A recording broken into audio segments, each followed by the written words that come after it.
आणि आता बातमी पावसासंदर्भात आहे। सिंधुदुर्ग जिल्ह्यात अवकाळी पावसाची रिपरिप सुरूच आहे।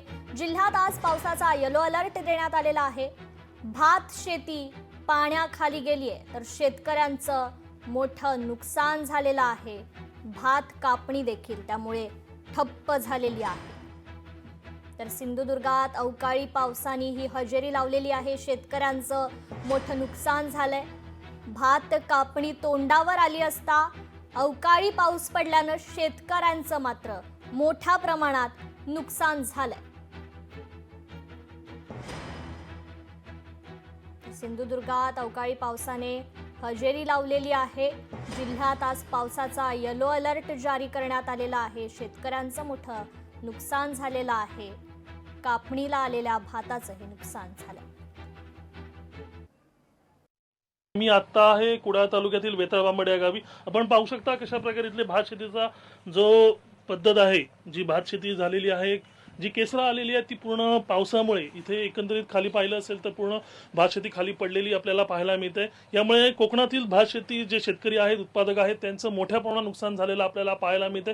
मागील 4 ते 5 दिवसांपासून कोकणामध्ये अवकाळी पाऊस पडतो। या संदर्भात आपण इथल्या काही शेतकऱ्यांशी बोलणार आहोत। नक्की काय आता प्रश्न झाला निर्माण, शेती 5 महिने जवळ पाऊस पडला, शेती आता कापणीला आली होती, काय आता पद्धत आहे?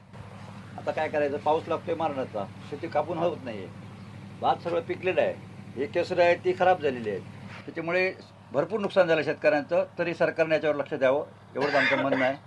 4-5 महिने पाऊस जो लागतो, सतत पाऊस लागतो। आज पण बघा पावसाची परिस्थिती, सगळीकडे पाऊस आहे। लोकांनी कापून ठेवलेला तो पण भिजान गेलेला आहे। काल एक बाई आली रडत, ती रडत होती, कापून ठेवलेला भात होता तर भिजान गेला, त्याच्यामुळे ती रडत बसली। आता मी काय करू त्याचा एक 2-3 जण घरात ते आजारी माणूस आहेत आणि त्या परिस्थितीत जेव्हा ऊन पडतो तेव्हा लोक घाई करून मग कापतात आणि कापल्यानंतर अचानक जो पाऊस येतो आणि पावसामध्ये जो नुकसान होतो, तर नुकसानाची भरपाई कोण देणार? शासनाकडे अशी विनंती आहे की गोरगरीब शेतकरी आहे आपला सिंधुदुर्गातला, त्याच्याकडे जास्तीत जास्त लक्ष द्यावे। भात शेतीचं फार मोठं नुकसान झालेलं आहे। शासनाला विनंती आहे, ज्यांनी 15-20% लोकांनी जी कापणी करून घरी भात नेले, का तर अवकाळी पाऊस येईल आणि त्या पावसामध्ये शेतीचं नुकसान होऊ नये आपल्या, म्हणून घाई गडबड करून 20% शेतकऱ्यांनी शेतातून भात घरी नेले आहे कापून, परंतु 80% भात अजून शिल्लक आहे कापणी व्हायची। तर ह्या दोघांनाही शासनाने जास्तीत जास्त मदत द्यावी। शेतकरी आता मोठा आपल्या कोकणामध्ये फक्त शेतीलाच जास्ती महत्त्व देतात, भातालाच, आणि तेच जर नुकसान झालं तर शेतकऱ्यांनी करावं काय?